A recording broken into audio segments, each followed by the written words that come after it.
The students started to walk around to see if there were any other options to scale the mountain, or if they could see the shelter from the edges of the mountain. Maybe it's best if we just head back down. Going up the mountain might be more dangerous than roaming around down there, Layla said. I agree, but also it doesn't look like Dell knows what he's doing, Vorden replied. Dell was currently just standing in the middle, looking up at the mountain to his right and down the sloped path from where they had come from. In the middle of their exploration, though, 3 clear and distinctive dings were suddenly heard. The students all turned to where the sound came from, as it indicated that a beast had been discovered by the scanner. But looking at the student whose scanner went off, it looked like there was nothing, even around him. What did you discover? Dell said as he walked over to the student. The student pointed at a purple blade of grass on the floor. While walking up the slope, there were patches of grass here and there. Most of the grass was green in color, but once in a while they could see some stalks of purple grass colored.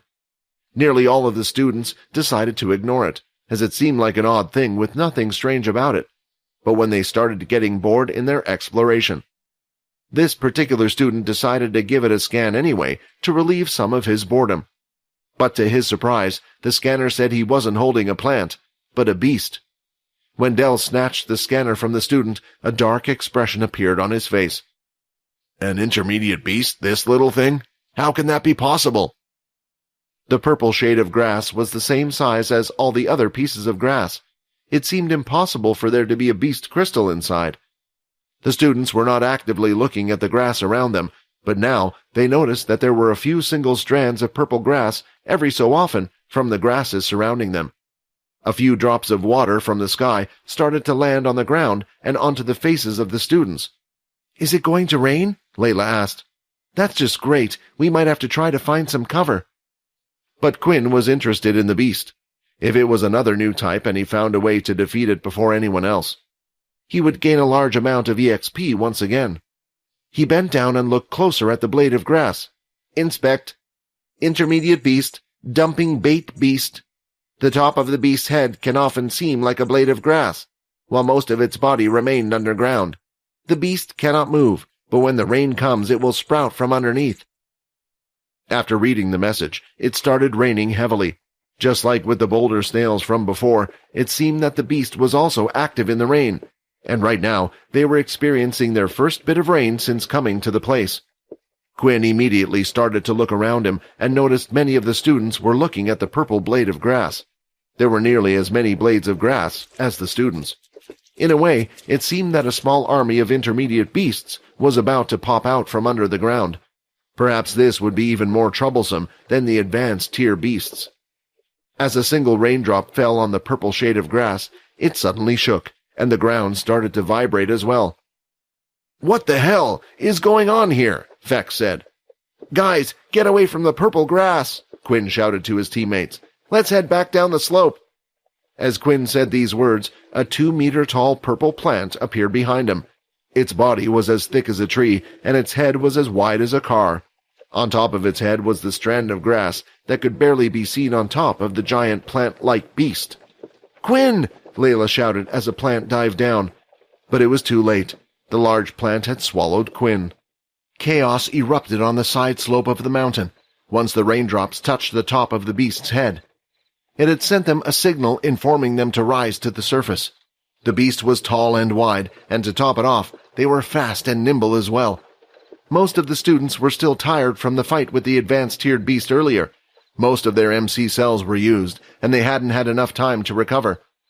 Their instinct told them to run, seeing the beasts rising from underneath the ground. However, the beasts were too fast. As if it was a snake, the plants opened their mouths wide and sometimes consumed more than one student at a time, and one of these students was Quinn. We have to get him out of there, Vorden shouted as he looked around at the other students. Damn it, why isn't there someone with high-level abilities in this class? Dell's class was considered one of the weakest classes, and they had gotten significantly weaker after Aaron had left. Vorden was hoping at one point he could come across one of the other classes and copy one of their abilities. One of the downsides to Vorden's ability was the fact that he would have to wait 24 hours before storing a new ability. At most, with the help of Rayton and Syl, he could store 3 at a time. Because of this, Vorden was cautious about whose ability he copied. Right now, it didn't seem like anyone's ability was doing well against the plants. "He's already dead. Let's just get out of here," Sia complained. "No, he's not dead," Peter replied. "I can tell." Although Sia had no clue what Peter meant by this, the others realized that there must be some type of link between the two. That could also be the explanation as to why Peter wasn't going mad right now after witnessing Quinn's death. "I'll go get him," Fex said. The others were surprised by his words. They knew Quinn and Fex weren't close enough, but obviously from Fex's words. He was genuinely concerned about Quinn. But the question was, when did the two of them become so close? But Fex could tell the seriousness of the situation. He was the only one along with Quinn who hadn't done much during the fight against the advanced tier beast, so he had plenty of energy. Fex ran and leaped up into the air, but in the blink of an eye, the plant swayed its large body to the side and struck Fex at an incredible speed, who was still in midair, slamming him back to the side of the mountain. Maybe jumping straight forward wasn't such a good idea. The pain wreaking havoc on Fex's body wasn't too bad, but he was still a little dazed. After he pulled himself together, he saw the plant coming towards him across the floor with its mouth wide open. When he finally managed to get up, the plant was already coming for him, streaking across the floor with its mouth wide open, ready to devour him. There was no panic on Fex's face, just a slight smile. "Eat me then, you piece of—" Then he was gone, swallowed by the beast plant. It lifted its whole body and raised its head, making sure that whatever it managed to consume would go straight down. The others stayed there watching the plant for a few seconds, hoping that Fex had some sort of plan. There was a lot of popular news established by media centers about some miraculous escape after being swallowed by a beast. It was reported that those people killed their way out of the beast's body, but after watching for a while and seeing no result, the situation couldn't be more obvious. "Run!" Vorden shouted. "That's all we can do. If Peter says Quinn is safe, then we just have to believe him." Vorden, along with Layla, was the first to take their advice. Layla was a little behind Vorden, so she had a head start. Seeing this, Vorden decided he didn't have time to be picky about what abilities he had. If he touched Layla, then at least he would have something to protect himself while fighting. Thinking about this, he ran faster, straight for Layla. He then reached out and grabbed her hand. "Hey, what are you doing?" Layla complained, but she quickly stopped complaining as another beast plant headed straight for the two of them. She held out her hand, hoping to slow it down a little bit. As Vorden turned, he threw one of the spirit spears, and it pierced straight through the beast's head. But it wasn't enough, and the beast was quick to retaliate, swallowing the two in an instant. "What are you doing?" Sia shouted. She too had rushed off, hoping to run away, but she quickly stopped as she noticed there were also several plants behind them. Some groups were still dealing with them, but none of them were successful. The only group that seemed to be doing well was the group led by Teacher Dell. He had taken his large shield with him and was holding it up with his back against the mountain wall. With only one possible angle of attack, Dell and a few other students were able to block most of the incoming attacks from the plants, and since the plants weren't able to move from their original position, at most, the group had to block attacks from 3 incoming plant beasts. "Let's get over there," she shouted. "It's the safest place. With my ability, we can make it." At this point, she was tugging on Peter's uniform, but he stayed there, still looking at one of the plants. "If Quinn is somewhere else, then I need to go with him," Peter replied. She shouted in anger, "If you want to die, then go die yourself." With a single step, Sia cried out. She turned around and suddenly realized that everything around her was pitch black. Then, a few seconds later, she could feel herself falling. The whole group had now been swallowed by different beet plants. Fex and Quinn, Layla and Vorden, and finally, Peter and Sia. A few of the other students had been swallowed. A few were also knocked off the side of the cliff, while the majority somehow managed to make it near Dell, even though they felt weak. With Dell mostly blocking the plant beasts, the students were able to use their attacks to fight against them. They continued fighting till the rain finally stopped.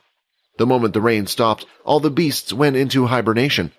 They returned underground and turned into beautiful stalks of purple grasses once more.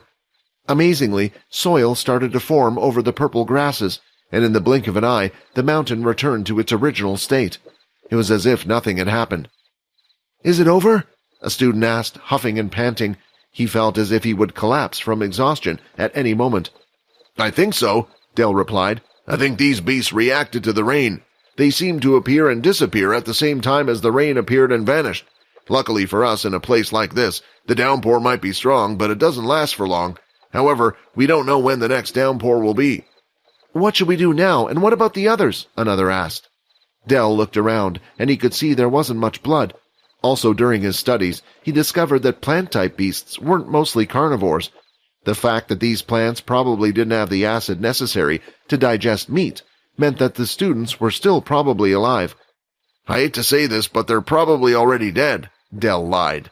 "It's best if we head back down to where we were. If we carry on going upward, then there might be even more dangerous beasts." Some of the students were annoyed by Dell's suggestion. They had made this suggestion earlier and even said the same thing to Dell, informing him about the possible danger up ahead. Still, he decided to progress anyway, and now he was saying traveling upwards was a bad idea. Before heading back down the slope, a student spotted another person walking up. As they saw who it was, a huge smile appeared on their faces. "Sergeant Leo!" the student shouted. Even Dell was delighted. There wasn't much that needed to be said, as Leo agreed that he would take them back to the shelter for now. But before doing so, Leo asked the other students to investigate the area. Just as the students were about to head down the slope, Leo started to walk over to a strange object. A certain item was giving off energy, similar to that of a beast weapon. He had arrived by the wall of the mountain and picked up the cold, solid object. "Do you mind telling me what it looks like?" Leo asked Dell, who wouldn't leave his side. "It appears to be some type of metal flask, although it has some strange design on it. It looks like a beast's head with fangs. Maybe it's one of the items that the students dropped during the struggle," Dell answered. "I'm wondering, what is so important that it needs to be kept in a special type of beast equipment?" Leo thought to himself. The last thing Quinn could remember was Layla shouting his name. Then, in a blink of an eye, they were swallowed. What came afterwards was darkness. His body was continuously being swirled around, throwing him off balance, and it didn't give him a moment to balance himself, nor use any of his abilities. Everything was happening so quickly, but during the whole process, he didn't feel any pain. When he finally reached the bottom, Quinn felt his body continuously sinking. It felt like he had been dropped into a watery quagmire. He tried moving his hands, using all the strength he could muster, but it seemed ineffective. If anything, it was making him sink quicker. His legs were the first thing to pass through, and as they did, he felt a free range of motion. They weren't hitting or placed against anything, but they felt like he was in midair, kicking them back and forth. Still, he was unable to feel anything. If the plant swallowed me and now I'm falling, doesn't that mean I'm falling into another part of the mountain or underneath the planet? Quinn thought. The height of his fall worried him the most. His arms had now gone through the strange substance, and now only the top of his head remained. Just like with his legs, his hands were able to move freely, but now he started worrying. If Quinn was right, then once his head would fall through, his whole body would be falling. He was strong, and he had a sturdy body as a vampire, but what was he falling into? Lava? Spikes? Or into a pit of beasts? His abilities couldn't possibly save him from that. Quinn's mind madly spun as he thought about his next course of action. He activated his shadow ability and covered his body thinly. It worked and slowed down the sinking process. But this was a mere stopgap, not a solution to the problem. But of course, this stopgap should give him enough time to think. Suddenly, a voice reverberated out of nowhere. "What the hell is this?" a boy yelled as his voice echoed out. "It can't be. Is that Fex's voice?" Quinn thought. The space was narrow, and if Fex was coming from above, it meant that there was only one place where Fex could land. Bang! The force and Fex's weight struck Quinn's head and managed to push him through the last bit of strange substance. As Quinn's body floated through the air, he thought back to how the last thing he ever saw might have just been Fex's backside knocking him down as he fell to his... "That!" Quinn shouted. Looking around him, even though he was in the dark, his pupils widened enough, letting in more light. He could see nearly just as well as outside. His guess seemed right, and he was falling from the ceiling. The good news was there didn't seem to be anything below that would do much damage. The bad news was he was falling from about 20 meters in height, and the ground was coming closer to him as the seconds went by. All he could do was brace himself for impact as he curled up into a ball. At the same time, a shield of shadow was created in front of him. The shadow was the first part to touch the ground, and Quinn followed shortly. It had worked. The shadow had slowed down the momentum of his fall. Quinn went inside and fused with the shadow. "You are useful," Quinn said as he took the shadow away, but at that moment, the speed had returned, and Quinn's body was slammed into the ground as hard as he would have if he hadn't used the shadow. In his haste, Quinn had forgotten that the shadow didn't actually slow things down, but only slowed down the time while he was touching the shadow. Once he traveled through the shadow, or once it was taken away, the object would continue to travel at the speed it previously did, before passing through the shadow or being one with it. Covered in rubble from the walls of the cave, Quinn stood up and discovered that not a lot of damage was done to him. He felt sore in all sorts of places, but his body was sturdier than before. It also didn't seem like any of his bones had broken from the fall. Just then, he could see Fex falling through the sky nearly at the same spot. "Quinn, catch me!" Fex shouted, still remembering how Fex had shoved him down under here. Quinn chose not to help. If the fall didn't kill him, it wouldn't kill Fex. Fex looked around, but the walls were too far away from him, and there was nothing nearby to attach his strings to slow down the momentum of his fall. Stepping to the side at the last moment, Quinn allowed Fex to land headfirst into the same spot as him. Unlike Quinn, Fex immediately stood up after crashing, rubbing the back of his neck. "You could have at least caught me, man. What was that all about?" Fex continued to dust himself off, and then looked around the place they were currently in. They seemed to be in a large, empty cavern. Several large holes or tunnels seemed to lead to different paths. Looking above them, they saw the plant hanging from the ceiling that had swallowed them whole. When Fex started to pat himself down, he noticed something strange. "Oh no, my flask! It must have fallen out when that giant plant hit me," Fex said angrily. "Do you want the one you gave to me?" Quinn offered. After all, it was never his in the first place, and he still had his blood bank to rely on. "No, I can't," Fex replied. "I know I'm not big on rules and stuff, but that was a gift, and I can't take back gifts. Besides, my reliance on blood is a lot less than most people. It is already at that of a vampire noble. Don't worry about me." It was true that Fex never seemed to be as interested in blood as Quinn did. Even when a student would bleed slightly, Quinn would get this tingling feeling all over his body, and his eyes would naturally be drawn to the bloodied area. But Fex never felt the same way. Quinn would keep it for now, and if Fex needed it. Quinn would still be by his side anyway. Over at different sections underneath the mountain, the others were experiencing the same thing that Fex and Quinn had gone through. Layla and Vorden were both being slowly sucked down, while their faces were pressed up against each other. This is all your fault for grabbing me," Layla shouted. Vorden even felt some of the spit from her lips land on his face due to how close they were. "Did your parents never teach you how to speak without spreading spittle everywhere? And you would have been eaten anyway, so don't blame me," Vorden shouted back. As the two fell from the plant into the large cave, Layla used her ability to slow her down from falling at a fast speed. Vorden also used the same ability and achieved the same result, so they managed to get down onto the floor safely. They discovered that they were in a large cavern with several entrances, holes, and tunnels all around the cavern walls. However, there seemed to be no one else with them. "Great, looks like I'm stuck with as if there could be a worse pairing than this," Layla thought. In another section of the cavern, the last pairing was of Sia and Peter. The two of them fell through the strange substance at the same time, and as they were falling through the air, Sia noticed that Peter's expression didn't have any trace of fear. Does he have a plan on how to land safely? If not, how could he be so calm? She felt like she had no choice but to grab him. A fall from this height could be a student, and at best, it could still break a few bones. Sia didn't have any beast gear on her, and her ability would do nothing to slow the descent. Sia grabbed onto Peter's back tightly. As they got closer to the floor, she was waiting for him to reveal his ability. She still had no idea what it was. The group had asked Peter to keep it that way while in front of the teachers.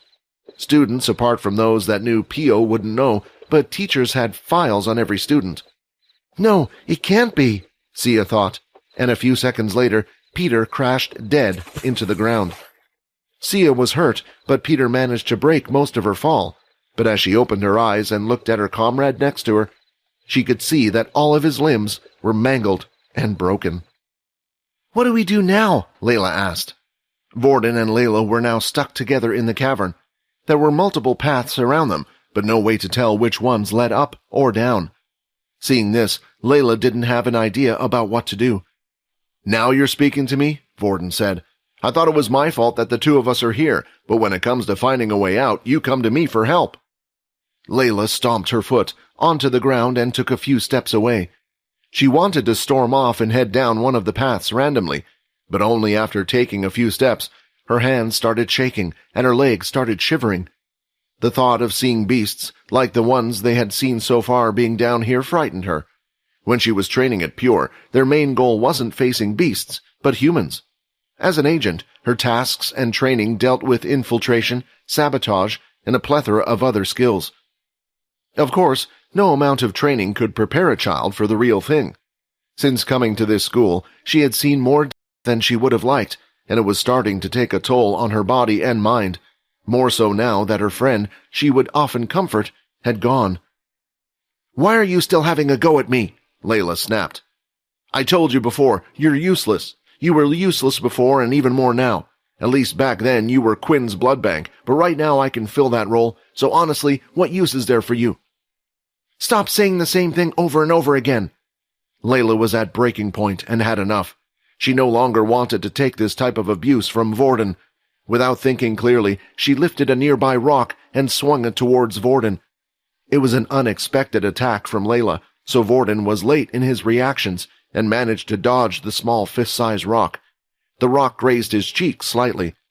It caused a surface cut, revealing a trickle of blood. However, the first attack didn't stop there. Layla kept swinging the rocks towards Vorden. As they were hurled towards him, Vorden did the same, repelling them away using the same ability, but also making sure not to throw attacks back. She continued forward, screaming at the top of her lungs. The sound echoed through the cavern. "Wow," Rayton said, laughing. "It looks like you finally broke her. I thought I was the cruel one. You know how to annoy someone when you want to. At least I just give them a beating, but this Vorden, this is just pure evil." Vorden knew Rayton was just trying to annoy him by being sarcastic. The problem was, it was working. Had Vorden gone too far? At this point, he had been trying to split Layla and Quinn apart. Still, without saying too much directly to Layla, it wasn't for him or Quinn. He was doing it for her. "What's that noise?" Syl said as he stood up from his usual crouched position. The screams from Layla seemed to be so loud that they even reached Syl, who would usually ignore most things. However, Vorden was too distracted deflecting the projectiles coming towards him to give Syl a reply. As Syl started walking over towards the chair, Rayton smiled and stepped to the side. "Now this will be good to see," he said. Syl placed his hand on Vorden's shoulder, who was in the chair. Now they both had access to what was going on outside. Syl could see and feel what Vorden was doing. "It looks like you need some help. Swap with me," Syl said. "Syl, I can handle it," Vorden replied carefully. "Swap with me," Syl said, his grip tightening on Vorden's shoulder. Knowing that he had no choice, Vorden reluctantly left the seat. Back outside, 4 stones were now being directed towards Vorden's body. So far he had been taking a step back, deflecting them as they came at him, but suddenly he stood there completely still. As he raised his hands, all of the stones stopped mid-air for a moment. Then, at the same time, the 4 stones were repelled away with even greater force. Layla could tell from the sound they had made when hitting the walls around him. "Why are you attacking me?" Syl asked. Layla had noticed the sudden change in Vorden's attitude. She had seen this happen a few times before. At the canteen, while they were fighting in the desert, and now again. Her sudden attacks stopped. "If you are trying to hurt me, then you are against me," Syl said as he lifted both hands and used incredible force to push Layla's body back. Right now, Syl was combining the MC points in Sia's level 4 ability along with Layla's level 2 ability. His telekinesis powers were that of a level 6. Layla couldn't stop the powerful attack. The next moment, she was flung against the wall. The back of her head swung back into a piece of rock. and her vision quickly went to black as she passed out on the floor. "The problem has been dealt with," Syl said with a smile. In another part of the cavern, 2 more students seemed to be stuck together, dealing with their problems. Sia was taken aback at the sight of Peter's legs all mangled. They were utterly broken, and it looked like part of the bone had splintered through parts of the skin. She turned her head away, unable to look at the sight any longer. "Stay here, I will go look for help," Sia said in a panic. "You know, if you didn't hold on to me, the fall wouldn't have been as bad," Peter replied in a calm voice. Sia found it strange. It seemed like Peter wasn't affected by this whole ordeal, but she couldn't bear to look at him. Instead, she started to look around the area to see if there was anything she could find. Just like the caverns, the others were stuck in. There were multiple holes and paths to choose from, not knowing which way was the out or would lead them to the surface. Sia walked up to the entrances, which were a little away from where they had landed. She wanted to see if she could hear anything coming from down the tunnels. Perhaps some would be filled by beasts, but the others had also been swallowed, and just maybe they weren't too far from them. She tilted her head, with her ear faced forward towards the entrance, seeing if she could hear the slightest sound. "I think we should go this way," a voice said, stood right behind her. Sia was startled, and out of instinct, she turned and threw her fist, hitting Peter right in the jaw, before taking a few steps to the side. It hadn't hurt Peter, but slightly moved his head to the side. A small mark could also be seen across his cheek. "Pio, but how? Your legs were all mangled just a few seconds ago." "Apologize now," Peter demanded. "What, for the punch?" Sia asked. "No way! How the hell is that my fault? You snuck up on me when I thought you couldn't move, in a dark and creepy cave with possible beasts. Anyone's reaction could have been the same." "Still, should you not apologize if you hit someone, or am I mistaken?" said Peter. "You're weird. Why did I get stuck with you? I think you should be a bit nicer to me. After all, if we run into anything down here, then we will be relying on my ability a lot more than yours." Sia still didn't know Peter's ability, but she had a guess. His watch indicated he was a level 4, and if he managed to recover from an injury like that, most likely his ability was a healing one or a regenerative one. The only thing she couldn't quite put her finger on was the healing speed. She had never met a healer or seen a regenerative ability that could allow someone to recover that fast. They would be at level 8 to do such a thing. Still, this meant it was clear his ability wasn't a combat one, while Sia's wasn't either. She was sure of her hand-to-hand combat skills over the frail Pio. As she took a step forward, hoping to head into the other side of the cave where the other entrances were, Peter suddenly blocked her path. Wasn't he at least 5 meters away? How did he get here so fast? She thought. "If you don't apologize to me, and you are going to have a problem, a serious problem." "Whatever," Sia said, as she tried to walk past Peter. At this moment, she felt something grasp around her throat. When she looked down, she could see a hand, and it was linked to Pio. "What are you doing?" Sia just managed to let out. Just then, footsteps could be heard coming from one of the tunnels. It was unclear which one, as the echo made it hard to pinpoint the sound. "Now, Pio, I don't think we should be treating our fellow students like that, do you?" the short boy said as he took a bite from one of his favorite sandwiches. As the short-haired boy entered the room, not only did Peter recognize him, but it seemed like Sia did too. For some reason, at the sight of the boy, Peter's grip around Sia's neck had loosened. At this moment, she took the opportunity and tried to knock Peter's hand away, using her full force, slamming it against Peter's forearm. But in doing so, she realized it had the same effect as moving a rock that weighed a ton. There seemed to be no effect or movement. "I think it will be best if you put her down, Pio. Annoying as she may be, it might cause us more problems in the future," Logan said as he took a final bite of his sandwich. That was the last one." At that moment, Logan didn't look like his regular self. Apart from his head that was on display, he had his full bodysuit on from the neck down. He had no idea what he would meet down there, hence he was always prepared for the worst. Still, Logan was quite popular around the school, even if he didn't know it himself.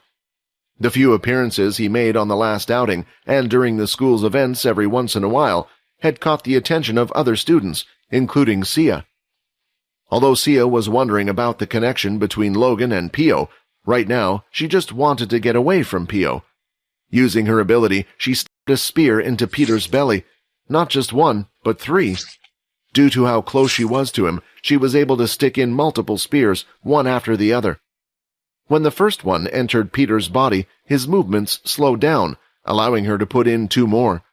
Once again, using all her force, she tried to whack Peter's hand away. Still, it felt like she was pounding her hand against solid rock, but this time with the help of her ability to weaken Peter. Her attack was a success. She finally managed to knock his hand away and broke free. Not knowing where to run to, she decided to head into one of the many tunnels. If another student had arrived and had no relation to the person named Pio, then maybe she would have bolted towards Logan, but seeing that the 2 of them had some type of a relationship, she didn't want to risk it. The cave was dark, and it was hard for her to see, but each of the tunnels gave off a little reflection of light. There was always the chance that the small amount of light could be radiating from a beast, or it could be a raw crystal.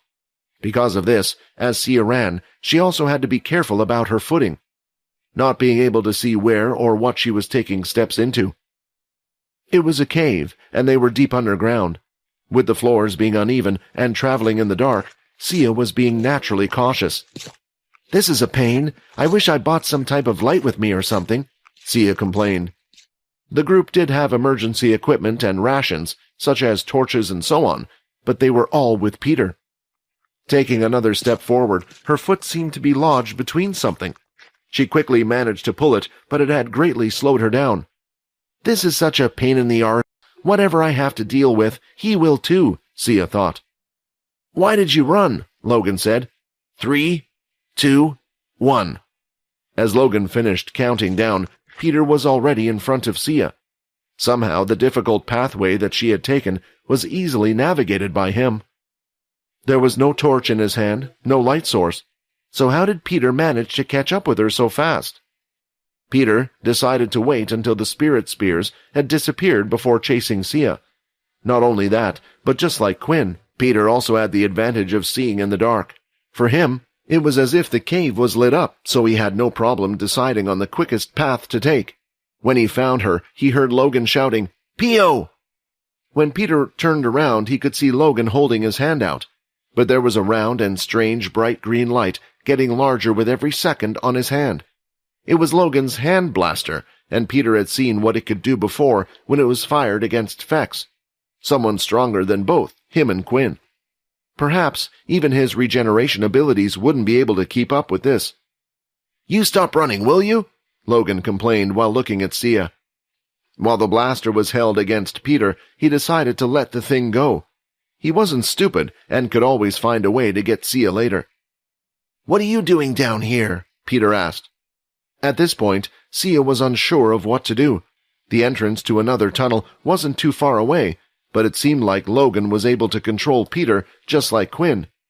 She still didn't understand how Peter managed to catch up to her so fast, so her only option was to stay by Logan's side. She scuttled along until she was behind Logan. Logan then tapped something on the side of his suit, which brightened up the area around him with green lights. The pieces on Logan's equipment were illuminating a small 5-meter radius around them. "I adjusted the scanner the school gave us to increase its radius. I had to power it with my beast crystals. I don't get any points for doing that, but to me, it was well worth it," said Logan. "That's when I discovered that there seemed to be a strange tunnel underground, but they didn't quite look natural, so I decided to investigate. I never thought anyone else would be down here, so it was a nice surprise to see you." "Do you know the way out?" Sia asked. Realizing from what Logan said, he should have a wide area mapped out using his scanner. "No," Logan replied. Although this was a lie. He knew they would ask to lead him out of here, but Logan had discovered something on his scanner that he had to check out before leaving. Somewhere inside the large cave, Fex and Quinn had decided to walk down one of the tunnels. While inside the tunnel, the connection between Peter seemed to be lost. It had happened ever since he went underground. Quinn thought that it might have something to do with the distance between the two at the moment, as he didn't know that Peter and the others were underground as well. Thinking that help would never arrive, they decided to just leave it up to fate and pick the tunnel with the biggest entrance. As they walked down the tunnel, they noticed that the walls were surrounded by thin blue crystals that gave off a slight glow to them. Not enough to light up the whole area, but one could follow the small light source quite easily. "What are these?" Quinn asked, looking at the small crystals. They resemble something similar to beast crystals, but Quinn thought the only way to obtain beast crystals was by beast. "I don't know," Fex replied. "I was going to ask you the same thing." But curiosity had gotten the better of him, and Quinn decided to place his hand on top of the crystal. At first, he was planning to use his inspection skill, but there was no need, since the system had automatically given him a message. "Basic tier crystal. Would you like to store it in your system?" The shock from the message was quite immense. At school, they had been taught that the beast crystals could only be obtained from beasts. This was why the human race had been sending hunting parties to slay the beasts, even though there was a chance of death. Some crystals could be used to create powerful weapons, even more powerful than their modern equipment. But right here, crystals were hanging freely on the wall around him, and it wasn't just one crystal. There seemed to be hundreds of crystals through the tunnel they had just walked. If Quinn was to think about all the other tunnels as well, there would be at least 1,000 down here. With Fex keeping an eye over his back, Quinn was unable to store it in his system. However, he did pull the crystal out and placed it in his trouser pocket for later. "It might be something important," Quinn said. Fex just shrugged his shoulders, uninterested in the small crystal, and carried on walking ahead. Finally, they reached the end of the tunnel. After exiting the tunnel, the small discovery Quinn had made was nothing compared to this. The two boys froze for a moment once they exited the tunnel. Looking at what lay in front of their eyes, they paused for a moment. Somehow it didn't feel like they were underground. "Hey, can you see what I'm seeing right now, man?" Fex asked.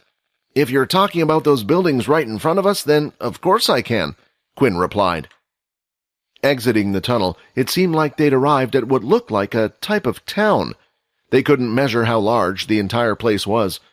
Buildings stretched out far and wide, and it was comparably as large as any one of the shelters they've seen before. If they were to give a rough estimate, it looked like a few thousand people could live in such an establishment. The ceiling seemed to be unreachable. Although they could see the peak, it felt like there was no way to reach it. Their gaze moved on towards the tallest building that stood in the center of the place.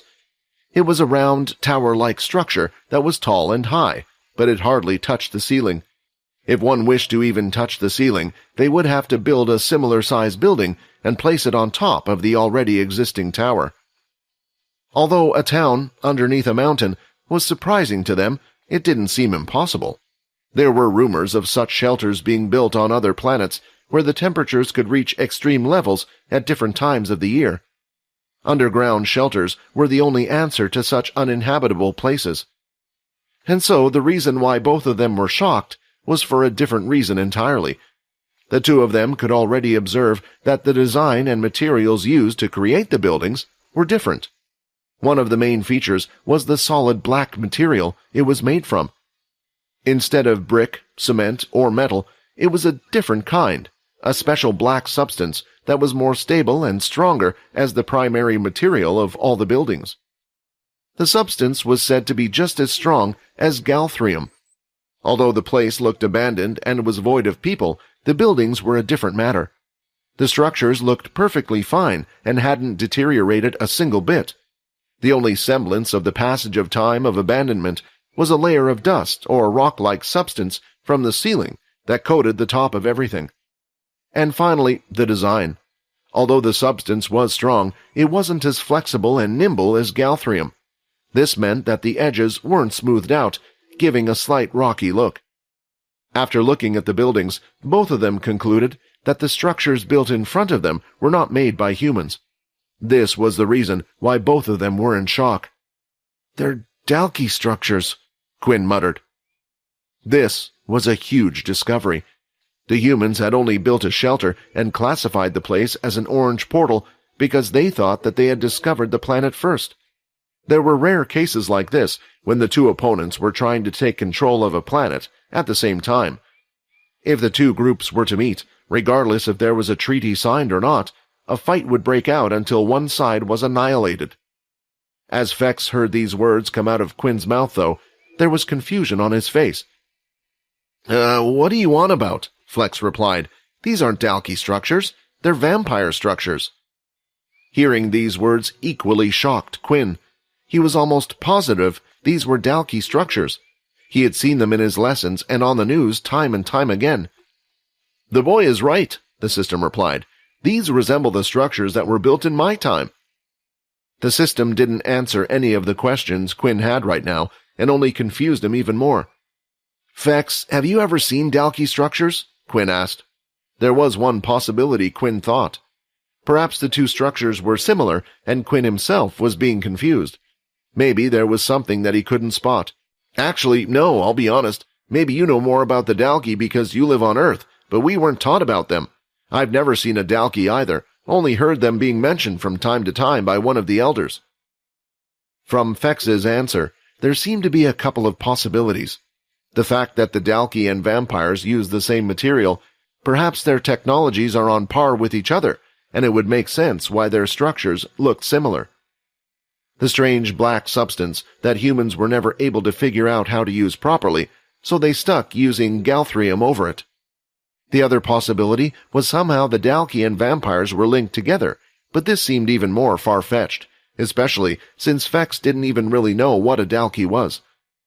"Well, do you know why the vampire and Dalkey structures look so similar?" Quinn asked, hoping to find an answer. "Also, if it is a vampire structure, why did they build one here underground?" "They do? Well, that's strange. To be honest, I'm not the best person to ask. When it comes to vampires, I'm young. I'm sure the elders or others will know the answer to your question, or maybe even a better student. I never paid attention in class," Fex said, laughing nervously. "For your second question, I don't know either. It looks like this place has been here for a while.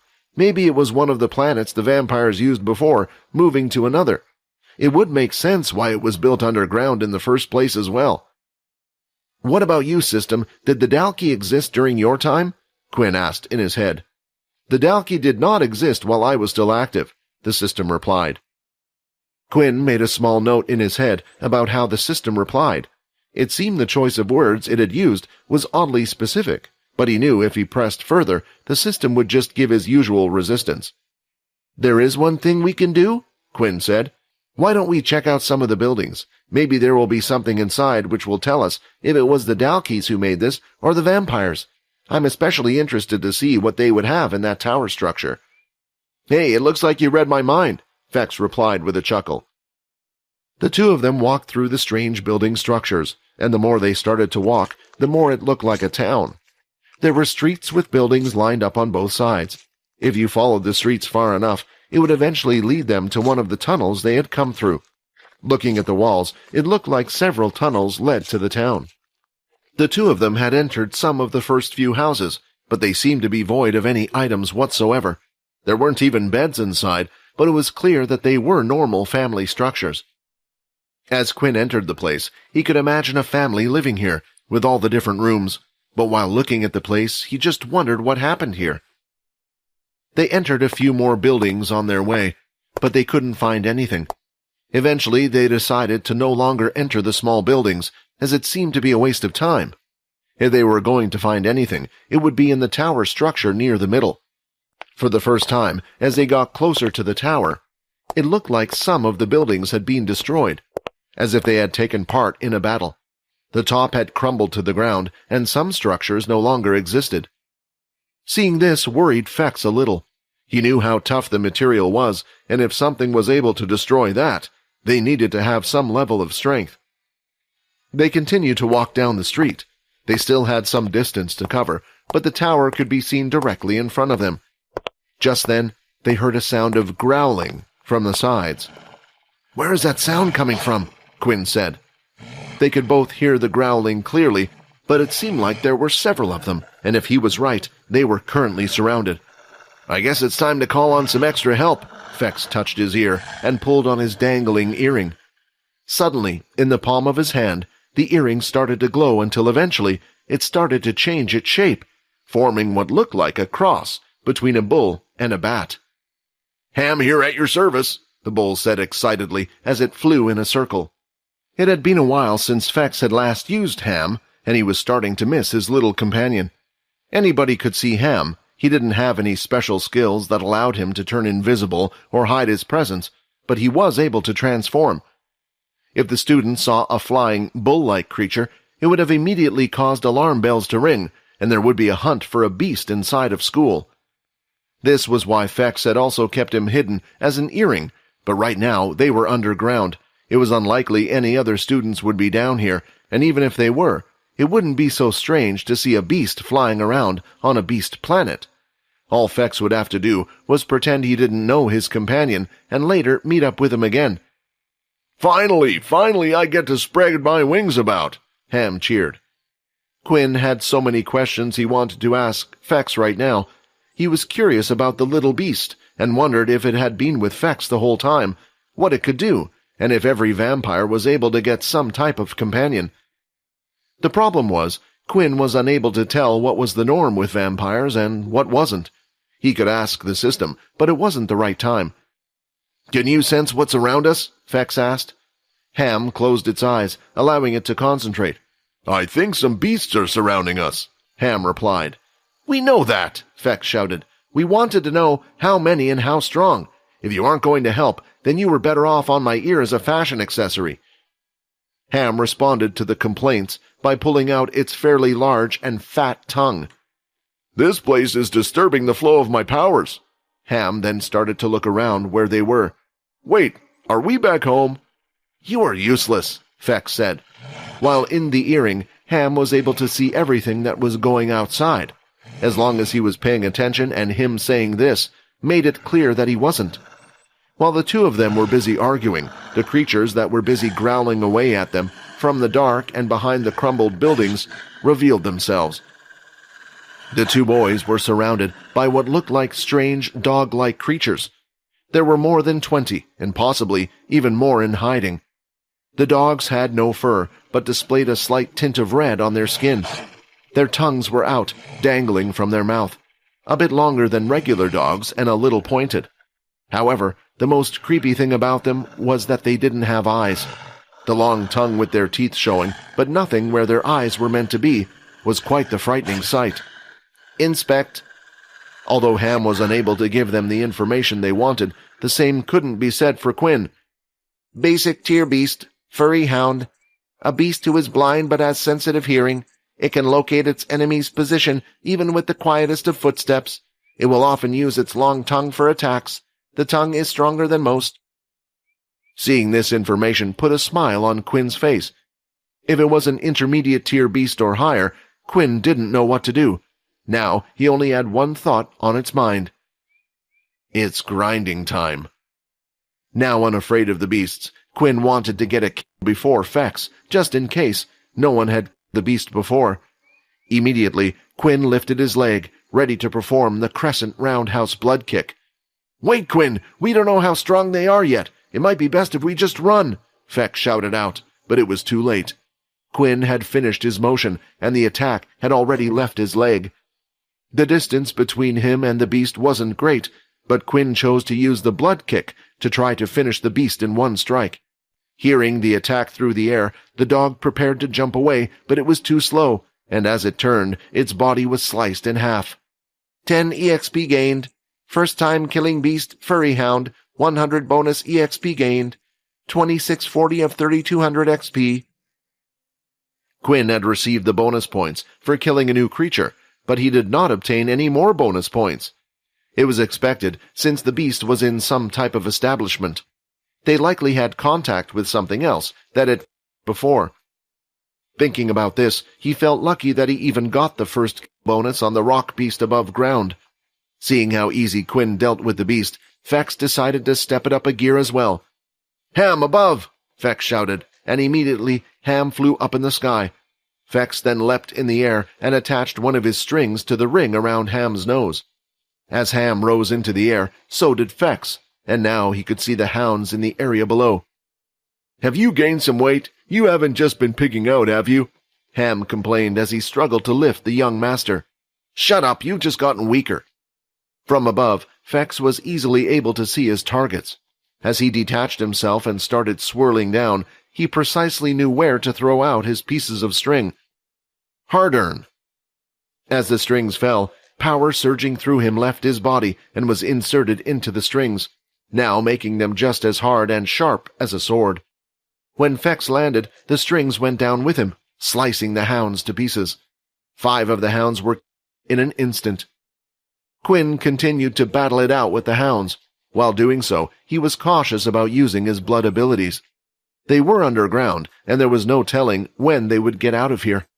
He didn't want a similar situation happening like last time. So instead, Quinn stuck to the basics, attacking with both the basic vampire and human martial arts. His stats that entered into strength and his immediate tier equipment was enough to allow him to easily deal with the beasts. One of the dogs swung its head out, wrapping its tongue around Quinn's gauntlet. It tried to pull using its strength, but when Quinn didn't move an inch, the dog looked slightly confused.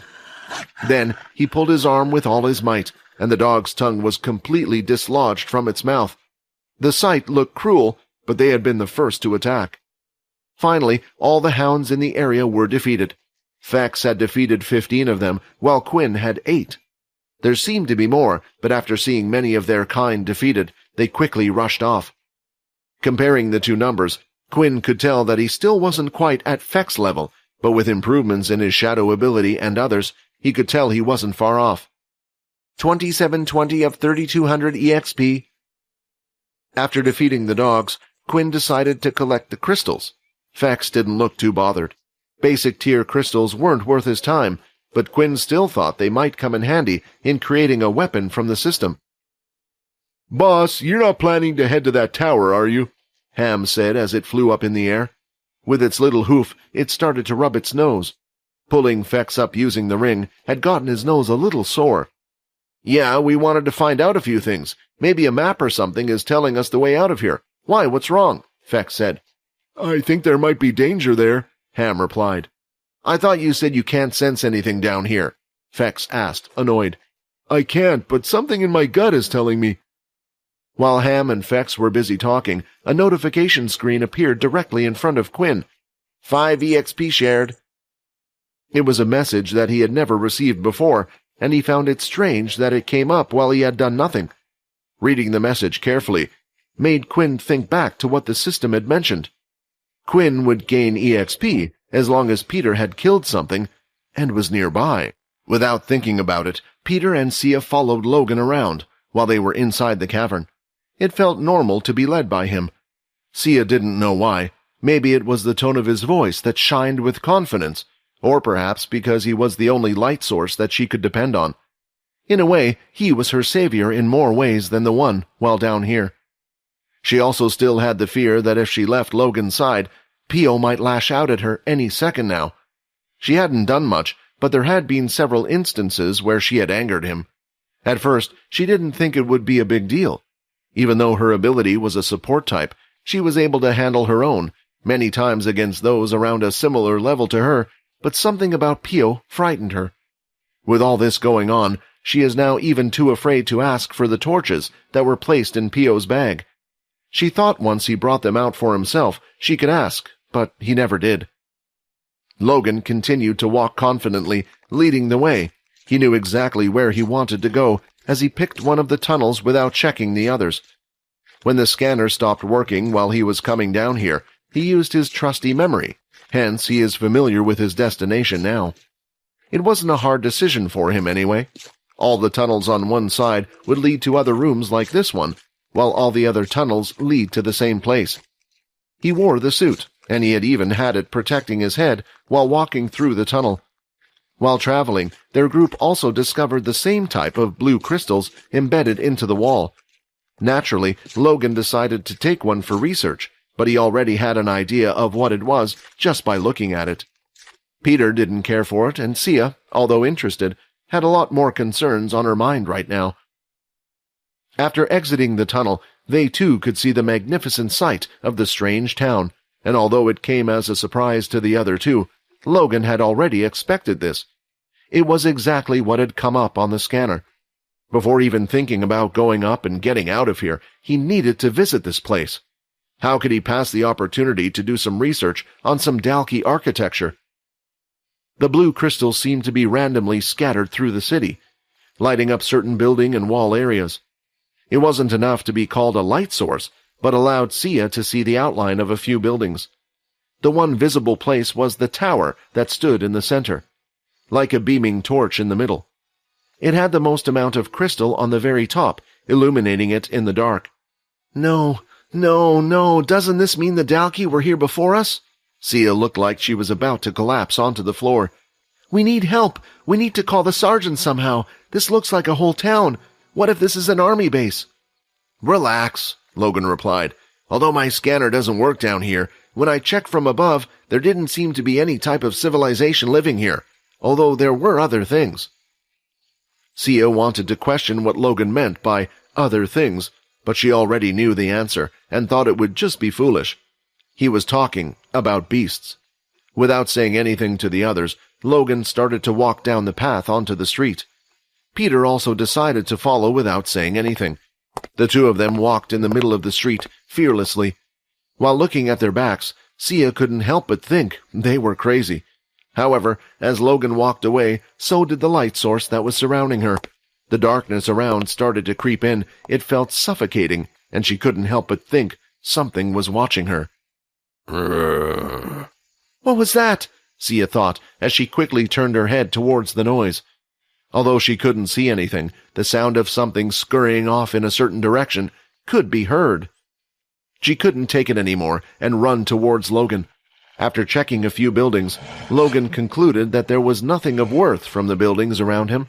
However, while using his scanner from above, he could see all the building structures and things around it, but he was unable to see what was inside the tower.